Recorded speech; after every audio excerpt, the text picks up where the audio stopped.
Oi, gente! Hoje é dia 30 de setembro e eu estou iniciando mais um vlog de leitura. Esse vlog de leitura vai ser curtinho, porque é de Corte de Gelo e Estrelas, da Sarah J Maas, que é um livro extra, né? Uma novela da série de Corte de Espinhos e Rosas. E tem 200 e poucas páginas, então eu acredito que esse vlog aqui não vai ficar com 1 hora, não vai ficar com 2 horas, como a gente tem outros aqui no canal. Se fosse pra chutar um número, eu diria aí uns 30 minutos. Espero que seja mesmo isso, porque, enfim, não tem por que enrolar muito. Na verdade, eu acho que esse vlog vai ter a duração de um dia, que no caso é hoje, dia 30 de setembro, porque hoje, lá pelas 8 horas da noite, eu tenho discussão desse livro aqui e eu preciso terminar ele até lá. Então, se tiver mais do que atualizações de hoje, provavelmente vai ser se eu voltar outro dia só pra finalizar o vlog, como eu sempre faço. Só que hoje eu também vou me maquiar, vou me arrumar, então talvez eu finalize ainda hoje. Não sei como é que vai rolar, mas vocês vão acompanhar aí, vão saber, porque eu vou contar tudo pra vocês. Atualmente eu já tô na página 87 desse livro, eu já tinha começado a leitura dele. Eu li 30 e poucas páginas dele anteontem. Vou ver se eu acho aqui a página específica pra dizer pra vocês. Eu li até a página 34 anteontem. Aí ontem eu fui até a página 81 desse livro. E hoje eu já comecei a leitura, por isso que eu tô na página 87 agora. Ele é um livro que eu não entendi ainda o propósito muito bem, porque eu imagino que não vai acontecer nada de muito importante, muito relevante pra série aqui. Vai ser uma coisa mais despretensiosa, sabe? Como um extra mesmo pra fazer aquele fanservicezinho. Mas, ao mesmo tempo, tá um livro muito monótono, sabe? Não é um livro muito com cara de Sarah J Maas, porque ela costuma sempre conseguir deixar os livros dela muito interessantes. E esse aqui tá um pouquinho morno, sabe? A gente tem aqui os acontecimentos, né, após o último livro da série. Então, a gente tem todo mundo se recuperando da guerra. O Rhys e a Feyre estão tendo que reconstruir Velares, né, que ficou um pouco destruída depois da guerra. Também estão tendo que lidar com problemas políticos. Já vi aqui nesse livro que aparentemente tá tendo uma movimentação estranha ali do Tamlin e do Grão-Senhor da Corte Outonal, né, que é o pai do Lucien, que aparentemente eles estão querendo expandir o território para as terras humanas, o que é uma coisa que legalmente, né, eles não podem fazer. Os capítulos estão sendo narrados entre 4 personagens até agora. Eu não sei se vai ter narração de algum outro mais pra frente, mas por enquanto a gente teve capítulos narrados pela Feyre, óbvio, pelo Rhys, óbvio também, porque eles são os protagonistas, mas a gente também teve ponto de vista do Cassian e da Mor. Isso aí é novidade, né? A gente não tinha tido até então. O do Cassian, a gente viu um pouquinho do passado dele e da relação dele com o povo iliriano, né? Que ao mesmo tempo que é o povo dele, também já fez muita merda e fez com que ele tivesse muitos traumas e várias coisas horríveis no passado dele. E a gente viu um pouquinho, assim, do que aconteceu com a família do Cassian, especificamente com a mãe dele, que ela foi abandonada, né, com o bebezinho, porque o Cassian era um bastardo e que depois eles retornaram pra buscar o Cassian quando ele já tava um pouquinho maior e roubaram ele da mãe dele. E depois desse momento ele nunca mais viu ela acabou morrendo e as pessoas nem mesmo disseram pra ele se ela tinha sido enterrada, onde ela tinha sido enterrada, né, pra que ele pudesse se despedir. Então é por isso que ele tem tanto ressentimento desse pessoal e é por isso também que ele insiste tanto para que as mulheres, as fêmeas ilirianas, sejam treinadas e tenham a capacidade de se defender e serem autossuficientes, sabe? Para que nada do que aconteceu com a mãe dele possa acontecer com outras pessoas. E eu achei legal ter essa parte, assim, com outros personagens. Na verdade, pra ser bem sincera, o capítulo do Cassian e o capítulo da Mor tá muito mais interessante do que o do Rhys e da Feyre, porque pra mim a história deles já se encerrou, entendeu? Não tem mais o que acontecer ali pra eles. E tá só naquele negócio de eles querendo fornicar a todo momento e reclamando porque não tem tempo pra fornicar. Enfim, gente, um negócio assim totalmente irrelevante, sabe? Que não faz diferença nenhuma na minha vida e que não traz nenhum tipo de informação extra, nenhuma novidade. Então, é isso, sabe? O capítulo da Mor eu também achei interessante porque a gente sabe, né, o que aconteceu com ela, que ela tava prometida pro Aerys, que é o filho mais velho do Grão-Senhor da Corte Outonal e irmão do Lucien. Só que ela não quis se casar com ele, então ela decidiu perder a virgindade dela com o Cassian, né? E depois disso, os pais dela consideraram que ela era impura, castigaram ela, torturaram ela, né? Enfiaram pregos na barriga dela e depois largaram a garota em frente à Corte Outonal para que o Aerys encontrasse ela. E ele, para fechar com chave de ouro, então humilhou ela, dizendo que ele não queria os restos, né? As sobras dos ilirianos e que ele não ia se casar com ela, não ia aceitar ela ali e tal. E simplesmente deixou ela largada pra morrer. Então ela foi encontrada pelo Azriel, levada e curada, mas ela ainda sente muito trauma, né, desse acontecimento, porque, enfim, foi uma coisa muito horrível. E a gente tem uma cena aqui em que ela vai, né, pra Corte dos Pesadelos, que é o pai dela que administra, ainda que o Rhys seja o Grão-Senhor. E eles conversam lá porque eles descobrem que o Aerys tá fazendo uma visita. Então, eles vão até lá como se não soubessem disso, como se o Azriel não tivesse descoberto, pra meio que pegar eles de surpresa e descobrir o que tá rolando ali. E é nesse momento que o Aerys conta pra eles, né, que o pai dele e o Tamlin estão ali fazendo esse negócio meio esquisito, estão tentando conquistar as terras humanas. Mas eu não sei se isso vai ser realmente um problema ou se é só uma tretinha ali que a Sarah J. Maas jogou pra dar uma incrementada na história. Eu acredito que esse livro aqui não vai acontecer tanta coisa e que ele não vai durar muito tempo, sabe? Não vai transcorrer tanto tempo na história. Porque, pelo que eu vi, eles estão se preparando para o solstício de inverno, que vai acontecer em breve. E eu acho que esse livro vai durar até o solstício. Não sei se vai passar disso. Talvez passe, né? Vamos ver aí o que vai acontecer. Mas até agora foi isso. A gente tem o Cassian pensando na Nesta e ao mesmo tempo se negando a pensar na Nesta. Ele falando que na maioria das vezes não se permite pensar nela. E ao mesmo tempo, quando ele encontra uma mulher iliriana muito forte e muito segura, sabe? Muito determinada, ele compara ela com a Nesta e fica imaginando como seria o encontro das duas. Então, assim, é óbvio que já é um preparativo, assim, pro próximo livro da série, que vai focar nos dois. E eu tô bem ansiosa pra ver o desenvolvimento do relacionamento deles. Na verdade, eu queria até que nesse livro aqui tivessem mais capítulos do Cassian e talvez capítulos da própria Nesta, da Elaine, quem sabe, né? Pra gente ver um pouquinho, ter um gostinho disso e conseguir substituir aí esses capítulos da Feyre e do Rhys, que realmente, pra mim, não estão fazendo muita diferença nesse momento. É isso. Vou continuar a minha leitura. Tenho que terminar esse livro o mais rápido possível. E quando eu avançar um pouquinho mais aqui nas páginas, eu volto aqui pra contar pra vocês.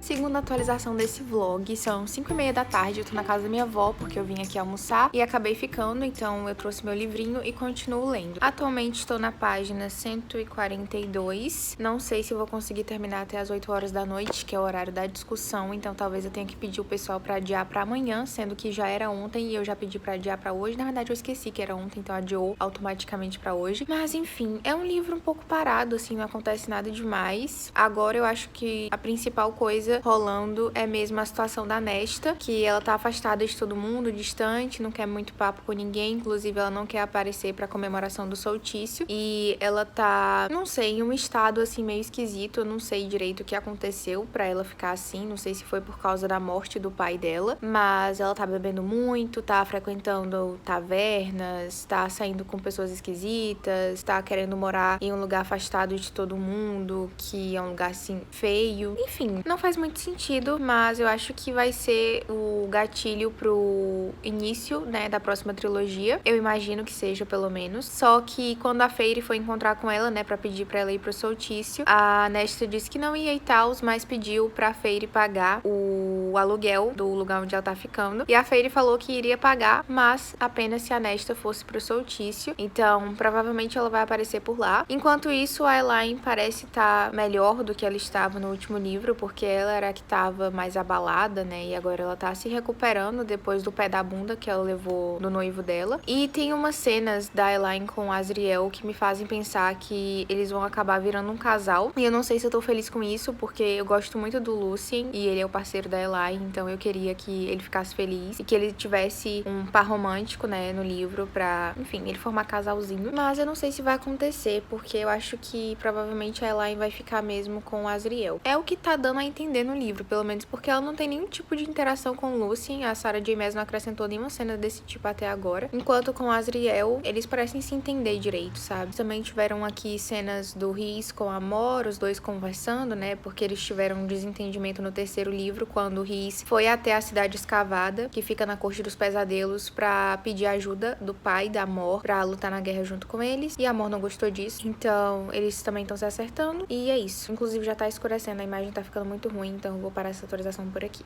Hoje é dia 1º de setembro. Eu falei que eu ia finalizar esse livro ontem, mas eu não consegui. Eu só li até a página 160 ontem. Eu acabei passando o meu dia inteiro assistindo Round 6 e na casa da minha avó, então não deu muito certo de ler esse livro. Mas hoje, com certeza, eu vou tentar finalizar. Eu já iniciei minha leitura, pra falar a verdade. Estou na página 176, então eu li umas 16 páginas agora, depois que eu acordei. Eu vou sair pra academia, então já tô com a minha roupinha e não vou conseguir ler agora, mas eu espero terminar quando eu voltar da academia. Eu esqueci de falar pra vocês, mas o dia do solstício também é o aniversário da Feire, acabou coincidindo as duas datas. E ela contou, e meio que todo mundo sabe disso, mas ela tá torcendo pra que eles esqueçam, porque ela não quer que todo mundo fique dando atenção pra ela no aniversário dela. Só que, obviamente, o Riz não esqueceu, então ele tá em busca de um presente de aniversário pra ela. E ele dá, eu acho que uma encharpe, eu não sei como é que fala, que é um tipo negócio que você coloca ao redor do pescoço. Só gente chique e rica usa isso. Também deu pra ela um caderno de couro, de desenho, né, personalizado e tal. Uma espécie de estojo, assim, um negócio, uma mochila, uma bolsa pra ela colocar os materiais de pintura dela. Só que a Feire, ela tá com um problema que ela não tá conseguindo pintar. Ela já teve esse mesmo problema, acho que lá no segundo livro, depois que ela passou por aquela situação com Tanlin. E ela não tá conseguindo pintar porque ela fica pensando nas pessoas que morreram, em tudo que aconteceu. E ela tá meio que com uma trava. Só que ela acaba encontrando um estúdio abandonado de uma moça que morreu durante o ataque a Velaris. E ela fica pintando um tempo nesse estúdio até ser encontrada por uma vizinha dessa moça que também tem um estúdio de pintura. E a Feire, o primeiro desenho que ela faz desde então é o desenho dela mesma, que ela viu no espelho lá, o Uroboro, não sei como é que fala, mas que o desenho de como ela é por dentro, né, um monstro feioso e tal, e que esse espelho até era conhecido porque normalmente as pessoas enlouqueciam quando olhavam dentro dele por verem a própria imagem horrorosa, né, o que elas são de verdade. Só que a Feire não enlouqueceu, ela conseguiu sobreviver e tal, mas ela ainda ficou um pouco traumatizada, assim, com esse monstro, e ela desenhou ele pra poder se libertar e aceitar a forma como as coisas são e tal. E o Riz, quando ele descobre sobre esse estúdio, ele oferece de comprar o estúdio pra ela ficar ali pintando e tal, ter um lugar pra ela pintar, já que ela não consegue pintar dentro de casa. E ela fala que não, porque não sei o que, enfim, ela fica recusando, mas ela tá pensando sobre isso, ela vai acabar comprando esse estúdio no fim e vai transformar ele em algo mais público, assim, pra que ela possa ensinar outras pessoas a pintarem também. Ou seja, não aconteceu nada de muito relevante até agora. A mesma baboseira que tá rolando desde o início do livro, eu já passei muito de 60% e continua sem acontecer nada. Eu acho que a parte mais interessante desse livro até agora foi o último capítulo que eu li, porque apareceu o Lucien, que é um personagem que eu gosto muito, e por isso foi interessante, porque eu gosto dele. Mas é só isso, entendeu? É por causa da minha opinião pessoal, não que o capítulo em si tenha sido muito interessante. Mas assim, o Lucien apareceu, ele tava passando um tempo antes na corte lá do Tanlin, né, fazendo companhia pra ele e tal, porque, enfim, eles foram amigos durante muito tempo e o Lucien se compadeceu da situação em que ele tá. Só que o Riz fez uma visita pro Tanlin. Eles tretaram, como sempre, eles começam com o assunto de que o Tanlin tá deixando as fronteiras dele desprotegidas e que, por causa disso, o grão-senhor da corte outonal, né, que teoricamente é o pai do Lucien, mas a gente descobre no terceiro livro que o pai dele, na verdade, é o grão-senhor da corte diurna e que ele levou aquela galhada, né, levou o chifre no meio da testa. E o Lucien não sabe disso ainda, apenas a Feire e o Riz descobriram. Eu não sei se em algum momento a Sarah J. Maas vai mostrar ele descobrindo, mas eu espero muito que sim, porque é uma coisa que eu quero muito ver. O Lucien, ele sempre foi muito rejeitado, assim, pela família dele, pelos irmãos e pelo pai. Então, eu acho que se ele descobrisse que o verdadeiro pai dele é outra pessoa e o verdadeiro pai dele também acolhesse ele e tal, eles virassem pai e filho fofinhos e tal, eu ia ficar muito feliz, ia ser uma coisa que me deixaria muito alegre. Mas, enfim, o Lucien, ele tava passando esse tempo com o Tanlin, e aí o Riz foi lá falar com o Tanlin, o nome do Lucien foi mencionado ali no meio, e acabou que o Tanlin ficou putinho, né? Como sempre, a galera atrapalhando a vida do meu amado Lucien. E aí ele meio que mandou as coisas dele embora, entendeu? Mandou o Lucien embora, não quis saber mais dele. Enfim, o Tanlin tá meio sequelado, gente. Quando o Riz foi até lá, ele tava sozinho no castelo lá dele, na mansão dele. Tava tudo escuro, tudo isolado, tudo quebrado. Ele não tinha nem comida, não tinha ninguém morando ali com ele. Todos os criados tinham ido embora, todos os guardas tinham ido embora. O exército dele não tinha mais, por causa de tudo aquilo que a Feire fez quando ela tava lá infiltrada, né? Fingindo que ainda gostava do Tanlin, mas na verdade só queria fazer uma espécie de vingança contra ele. Então ela acabou com a confiança que o povo do Tanlin tinha nele e todo mundo foi embora, então ele tava sozinho. E é óbvio que as fronteiras dele, né, que a corte primaveril é a principal corte entre o território humano e o território férico. Então eles têm a fronteira inteira, mas não tem nenhum tipo de guarda nem sentinela pra ficar lá, então é óbvio que tá desprotegido. E qualquer outra corte consegue facilmente passar pelo pelas terras do Tanlin pra chegar até o território humano. E aí o Rhys oferece de mandar uma parte do exército dele pra ficar ali vigiando e tal. O Tanlin fala que não quer a gente dar aquela estirpe nas terras dele e tal. Os dois começam a se bicar e apesar de o assunto ser algo totalmente diferente, é claro que acaba voltando pra Feyre, porque sempre volta pra Feyre e tudo gira ao redor da Feyre. É impressionante, eles começam a falar da Feyre, aí o Rhys diz que o Tanlin ainda ama ela, que ele teve tudo nas mãos dele, mas que ele não deu valor, e que ele não fez por merecer e acabou perdendo, e que ele merece tudo que tá acontecendo com ele. Os dois começam a se bicar, o Rhys começa a tentar provocar o Tanlin, porque ele quer que o Tanlin ataque ele e tal. E assim, eu achei uma atitude meio paia, sinceramente. Eu não gostei muito disso aí, porque, cara, qual a necessidade, tá? Qual a necessidade? O maluco já tá no fundo do poço, tá na merda, sozinho, tá apodrecendo lá nas mínguas dele, sozinho no território, sem companhia, sem ninguém, sem comida, sem nada. Ele tá vivendo uma vida de merda, tá só literalmente existindo. E aí o Rhys vai lá ainda pra provocar o maluco e fica voltando no assunto. Se ele fosse lá pra resolver o bagulho das fronteiras e pronto, tudo bem, mas pra que ficar falando sobre isso, cara? Pra quê? Entendeu? Não faz sentido nenhum. Tudo bem, o Tanlin fez muita merda, fez muita merda. Eu sinto muito ódio dele, não gosto dele ainda. Acho sim que ele fez por merecer tudo que tá acontecendo com ele, mas não há motivo pra insistir no assunto e ficar batendo na tecla Feyre.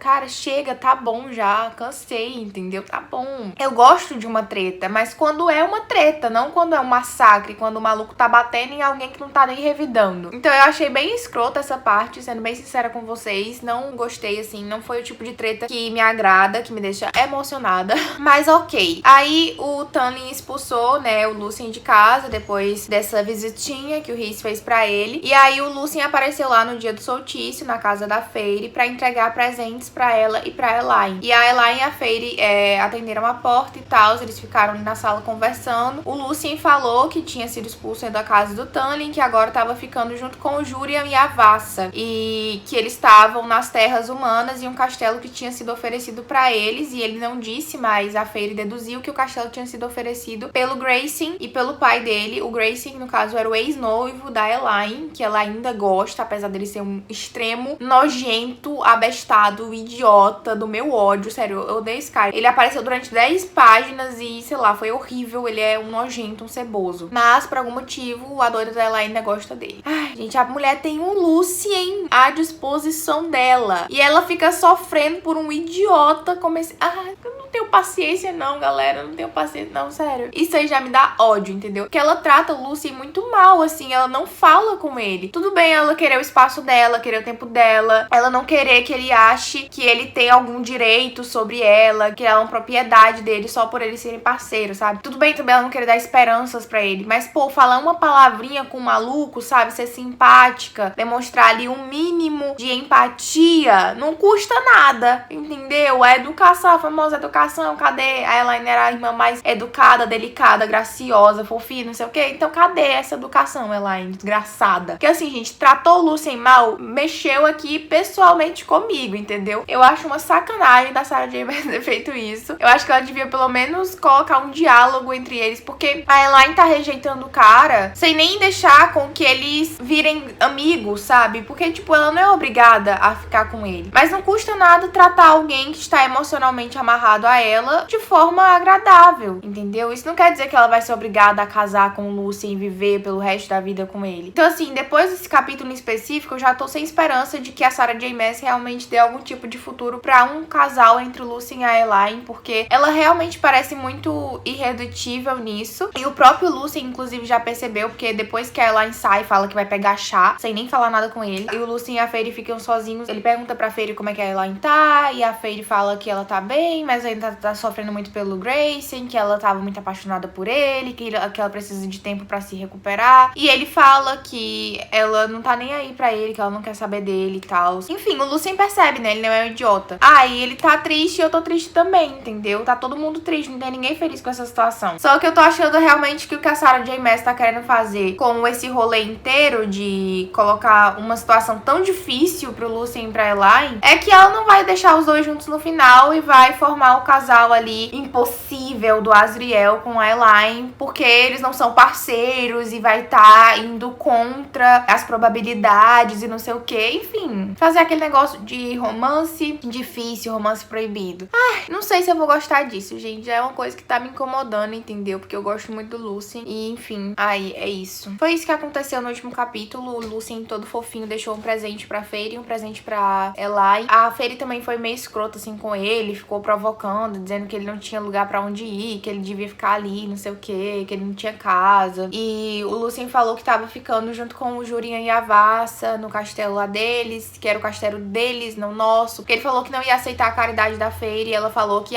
do Jurian e da Vassa você aceita. O Lucien falou que, na verdade, eles moravam juntos, então não era o castelo do Jurian e da Vassa, era deles e tal. Então, assim, o Lucien é um bebê, eu gosto muito dele. Eu queria muito que a Fairy e a Elaine tivessem abrido os presentes delas, porque eu queria saber o que ele deu pra cada uma. Mas não mostrou aqui ainda, não sei se vai mostrar. E agora, no finalzinho do capítulo, foi só mesmo a Fairy conversando com a Elaine, falando que ela podia ser um pouco mais gentil com o Lucien, né? Podia tentar conversar com ele. A Elaine falando que não vai fazer isso porque ela não é obrigada e ela não quer nada com ele. Depois a Fairy encontra com a Mor e as duas atravessam pra onde o Rhys, o Cassian e o Azriel estão. E eles estão fazendo um ritual lá, uma tradição deles de solstício, que é tipo fazer uma batalha de neve sem utilizar os poderes deles ou as asas, sabe? Só com a força física mesmo. E eles ficam lá batalhando até um deles vencer, e todos os anos eles fazem isso. Então eles têm uma contagem lá da quantidade de vezes que cada um venceu e tal. Enfim, uma cena um pouco mais descontraída. Eu particularmente gosto, assim, dessas cenas que estão todos eles reunidos, sabe? A Mor, o Azriel, o Cassian, o Rhys, a Fairy, a Nesta, a Elaine, o Lucien, quando estão todo mundo junto, eu gosto bastante. A Anren também, é claro, quase esqueci o nome da coitada. Mas, assim, são cenas que não acontecem muito. E eu esperava que, pelo menos nesse livro, já que não tá acontecendo nada demais, pudessem ter mais cenas desse tipo. Porque tem várias cenas deles isolados, entendeu? Ou então só dois deles na cena. E essas eu já não fico tão empolgada. Agora, quando tá todo mundo reunido, o grupão, assim, eu fico mais feliz. Parece que os diálogos são mais interessantes, tem umas partes mais engraçadas. Enfim, são partes, assim, mais fanservice, que eu gosto bastante. Mas é isso, não aconteceu nada de muito relevante, não. E eu acho que esse livro, como eu já tinha imaginado, na verdade, vai seguir essa pegada mesmo. Vou ver se eu consigo terminar ele ainda hoje, pra não estender muito essa leitura, que deveria ter sido finalizada em setembro, já que entrou pra outubro. E quando eu ler mais alguma coisinha, eu trago atualizações pra vocês. Não sei se ainda vou fazer 2 atualizações ou só uma, porque faltam poucas páginas pra eu finalizar o livro. Eu acho que faltam menos de 50 páginas, não sei, 50 e poucas páginas. Então, não sei se rende 2 atualizações. Mas, de qualquer forma, esse vlog já tá completo, porque eu praticamente já mencionei tudo que aconteceu no livro até então. Olha quem voltou, e dessa vez, para finalizar este vlog maravilhoso de Corte de Gelo e Estrelas, que está de molho há um certo tempo. Então, eu vou meio que dividir essa última atualização em 2 partes, tá? Primeiro eu vou conversar com vocês sobre as 25 páginas, que eu li até a página 200, porque na última atualização eu tava na 176. Então, eu vou falar sobre essas 24 páginas e depois eu volto pra falar sobre as 35 últimas que fecham o livro. Bom, eu acho que esse finalzinho de livro, assim, ele foi um pouco mais empolgante do que o resto do livro inteiro, porque, como eu já disse pra vocês nas outras atualizações, é um livro bem parado, assim, que você não entende muito bem o propósito dele ou o que ele tá acrescentando pra história como um todo, mas ele tem algumas partes, assim, meio fanservice, sabe? Pra você ficar com quentinho no coração, e se você gosta muito dos personagens, você poder matar um pouco as saudades, né? Porque, afinal, ele foi um livro lançado entre as trilogias, né? Após o fim da primeira trilogia, que vai focar na Fairy, e antes do início da segunda trilogia, que eu não sei muito bem como é que vai ser. Até porque eu não fiz a leitura ainda, então eu não tenho certeza. Mas é um livro ali meio intermediário pra você sentir um gostinho dos personagens e da história antes de você ter ali a continuação definitiva, sabe? Então a próxima parte, assim, que a gente teve nesse livro foi o aniversário da Fairy, de 21 anos, que acabou caindo no mesmo dia do solstício. Então o pessoal faz meio que uma festinha surpresa ali pra ela, com um bolo, com presentes e tal. Ela tentou passar despercebida, mas não funcionou. E eu achei, assim, uma parte bem legal, bem fofa, porque eu adoro esses momentos que tá todo mundo junto. É uma partezinha, assim, que realmente dá o quentinho no coração. Então eu particularmente gosto. Não acho que seja necessário, não acho que seja essencial e que acrescente muita coisa, mas é aquele tipo de coisa ali que também não me desagrada, sabe? Então depois da rápida comemoração do aniversário da Fairy, a gente também tem ali o solstício, solstício e tal. Então todo mundo troca presentes. E é nesse momento que a Nesta chega, porque, enfim, ela não mora lá com eles, né? Ela se recusou. E ela mora em uma pensão, eu esqueci o nome exato. Mas ela mora em outro lugar e rolou aquele acordo, né, entre ela e a Feire, de a Feire continuar pagando o aluguel dela e em troca ela aparecer no solstício pra agradar a Elaine, pra interagir com o resto do pessoal, porque a Feire quer que ela se integre ao grupinho, né? E a Nesta tá se recusando, tá ficando muito na dela e ao mesmo tempo agindo de uma forma muito diferente do que ela costumava. Então, ela tá pegando vários caras, tá bebendo muito, tá se isolando e frequentando lugares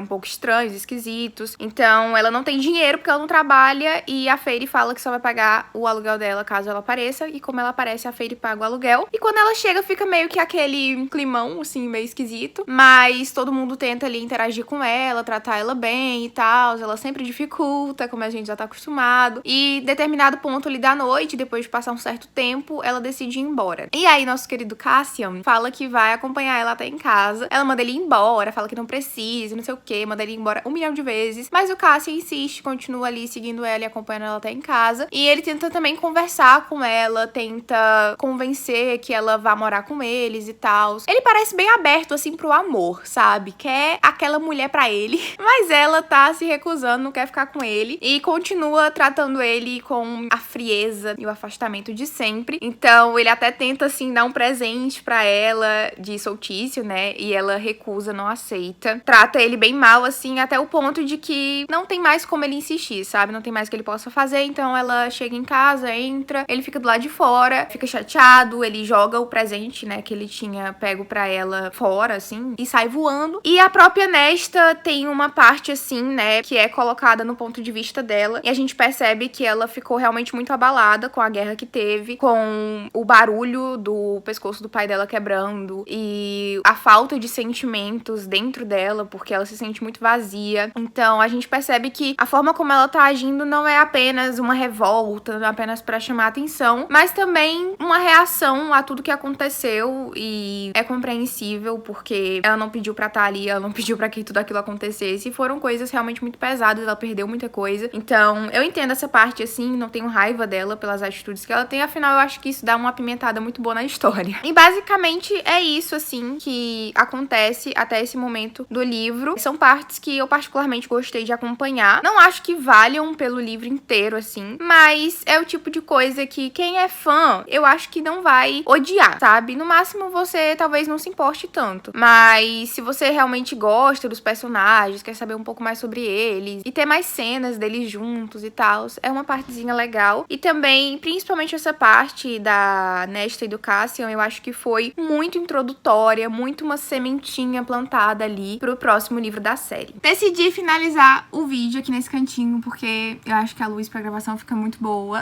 Aquelas que se preocupam com cada detalhe, mas já que eu não me produzi, entendeu? Já que eu não botei uma make como normalmente eu faço, pelo menos assim o ângulo, a iluminação e tal tem que estar legal pra finalização desse vlog, né, gente? Então eu acho que aqui tá top. E bora lá que eu tenho algumas páginas, 35 páginas pra conversar com vocês e também acontece bastante coisa nessas 35 páginas, então pra esse vídeo não se estender além da conta, eu vou tentar ser breve. Bom, a primeira cena que a gente tem após aquela da Nesta e do Cassian, que eu já comentei com vocês, é uma da Feire e do Rhys, que é bem fanservicezinha do casal. Então a gente tem ali uma conversa entre os dois, né, depois do solstício, em que ela fala pra ele que quer transformar os olhos, né, que ela tem tatuados nas palmas das mãos, em uma montanha com 3 estrelas, que é a mesma tatuagem que o Rhys tem nos joelhos dele. Então ele faz isso pra ela ali com o poder dele imediatamente e já fica tudo certo. E depois disso eles têm uma conversa em que a Feire dá a entender pra ele que ela tá meio que pronta pra começar a tentar ter um filho, porque os féricos podem demorar muitos e muitos anos pra realmente conseguir engravidar. Eles não são tão férteis quanto os humanos, afinal eles são imortais. Então ela tá pronta pra começar, mesmo que demore vários anos. Então eles iniciam a primeira tentativa naquele exato momento e a gente tem mais um hotzão aí da série, né, entre esse casal maravilhoso. Tinha necessidade? Não tinha, mas a Sarah J. Maas é a autora, gente. Se ela quiser escrever só cena de hot, ela pode, entendeu? Tá no direito dela. Então a gente tem aí o hotzão bem detalhado, tá? É um livro totalmente para maiores de idade.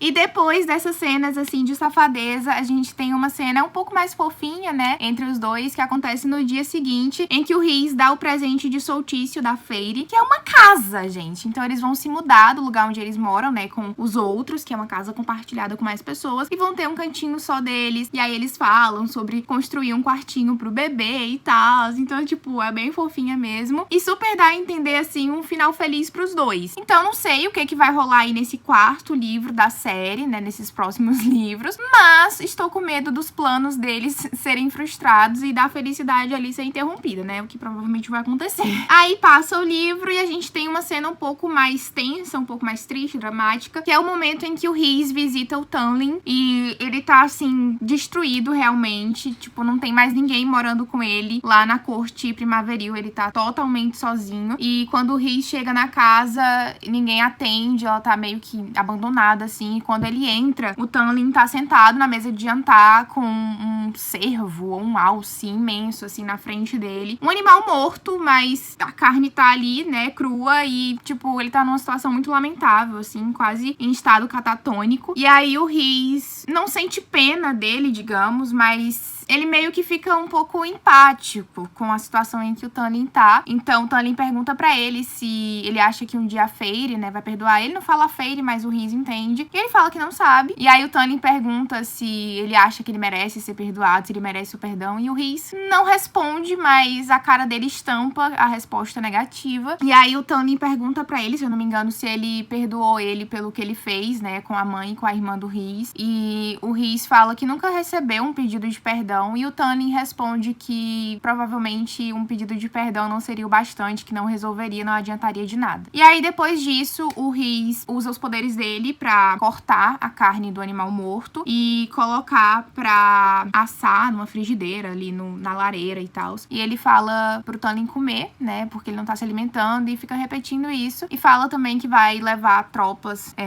pra cuidar ali da corte primaveril e ajudar a proteger o reino do Tamlin. O próximo capítulo é narrado pelo ponto de vista da Mor, então a gente vê que ela tá numa cavalgada, assim, por um lugar distante, e ela tá pensando sobre a vontade que ela tem de sair em uma jornada por reinos distantes e terras mais longínquas, mas ao mesmo tempo ela não quer magoar os sentimentos do Azriel, porque ela sabe que ele seria totalmente contra essa viagem, ao mesmo tempo que os outros iriam apoiá-la. Então ela tá meio que se preparando, né, pra tomar esse passo. Talvez ela realmente vá nessa jornada, não sei. Mas outro ponto também importante desse capítulo narrado por ela é que ela vê uma escuridão, assim, nas sombras. Ela não chega a se aproximar pra investigar, porque os poderes dela alertam que pode ser algo perigoso, então ela se afasta. Mas é uma parte que eu acho que a Sarah J. Maas não teria colocado sem um propósito. Então pode ser aí algum indicativo do plot, da história que a gente vai ter desenvolvida no próximo livro, né? Porque eu imagino que o próximo livro não vai ser apenas uma história de, sei lá, romance entre o Cassian e a Nesta. Eu acho que vai ter ali alguma trama envolvida, alguma coisa maior acontecendo por trás. Então, eu não sei o que vai ser,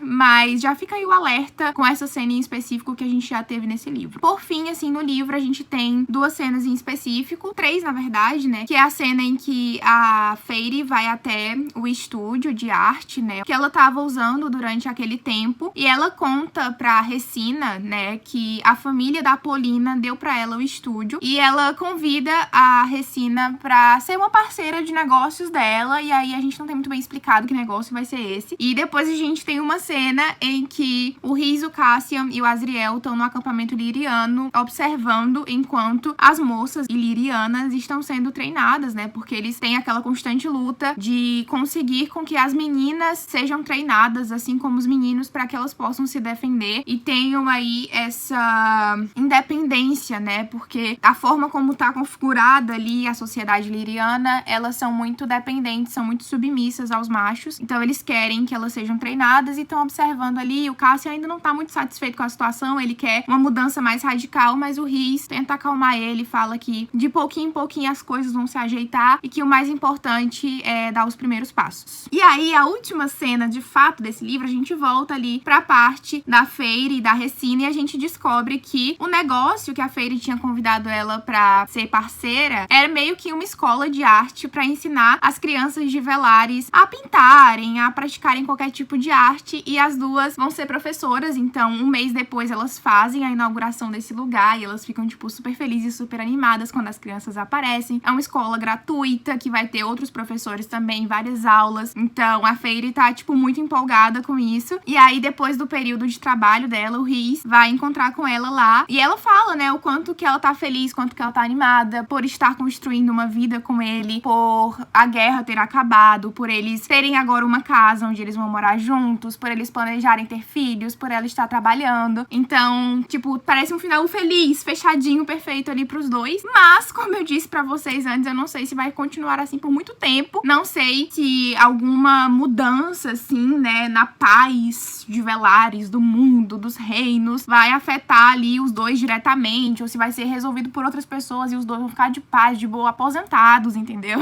Mas só lendo os próximos livros mesmo pra descobrir, pra saber. Tô muito empolgada, tô muito ansiosa, quero muito ler Corte de Chamas Prateadas o mais rápido possível. Com certeza vou gravar vlog pra vocês quando isso acontecer. E a minha opinião final, tá, sobre este livro aqui, é de que ele é um livro ok. Não é muito bom, não é muito maravilhoso, não é espetacular, perfeito, nada disso, gente. Inclusive, ele pra mim é pior do que Corte de Espinhos e Rosas, né, que é o primeiro livro. Porque, enfim, gente, não tem tanto conteúdo assim, sabe? Se Corte de Espinhos e Rosas já é um livro, assim, um pouco mais parado em comparação com os outros, né, um pouco mais despretensioso, digamos. Esse daqui, então, gente, é só o puro suco da encheção de linguiça. Então, assim, eu fico bem em dúvida na nota, se 3 estrelas, se 3 estrelas e meia, mas minha opinião geral é de que é tipo Como o Rei de Elfhame Aprendeu a Odiar Histórias, da Holly Black, que é um livro da série O Povo do Ar, que não acrescenta em nada diretamente pra história, mas pra quem gosta dos personagens, quer saber um pouco mais sobre eles, quer ter um pouco mais de tempo antes de se despedir desses personagens, é uma coisa legal. É um livro, assim, muito pra quem é fã de verdade, e também um livro que acho que nem a todos os fãs vai agradar tanto. Então, é um pouco complexo, assim, de dar uma nota mesmo pra ele, até porque não é um livro com o mesmo propósito dos outros, não é um livro do mesmo nível, sabe? Na mesma formação, na mesma configuração dos outros. Então, é complexo de dar uma nota, mas eu fico aí entre as 3 estrelas e 3 estrelas e meia. Foi uma experiência legal, não me arrependo de ter lido, tá? Se eu não tivesse feito a leitura, eu ia querer fazer de qualquer forma. Então, assim, tô bem satisfeita com isso. Mais um livro finalizado dessa série. E agora eu tô quase em dia, tô quase acompanhando aí as publicações, então tô muito feliz. Espero muito também que vocês tenham gostado desse vlog. Ele ficou bem mais curtinho do que os outros da série, mas eu acho que eu consegui resumir de forma geral pra vocês o livro e passar a minha experiência e as minhas opiniões em relação a ele. Caso vocês tenham gostado desse vídeo, não se esqueçam então de dar um like aqui pra mim, se inscrever no canal e ativar o sininho de notificações pra ficar sabendo sempre que eu postar vídeo novo. Minhas redes sociais estão aparecendo aqui na tela pra vocês e tem link de acesso pra elas no box de descrição, tá? Então é só clicar lá, me seguir e ficar por dentro de todas as novidades. Caso vocês queiram comprar qualquer coisa na Amazon, Submarino, Shoptime ou Americanas, por favor, utilizem os links do canal que vocês me ajudam muito e não pagam nada mais por isso. Eles sempre ficam aqui embaixo do box de descrição, então é só clicar lá, fazer suas compras que vocês já vão estar me ajudando e me apoiando bastante. Vou deixar aqui na tela pra vocês também o link do meu perfil de lives, pra vocês me seguirem por lá e serem notificados de quando eu abrir uma livezinha de leitura e aparecerem, é claro, pra ler, produzir, focar e fofocar muito junto comigo. Muito obrigada por assistir esse vídeo até aqui.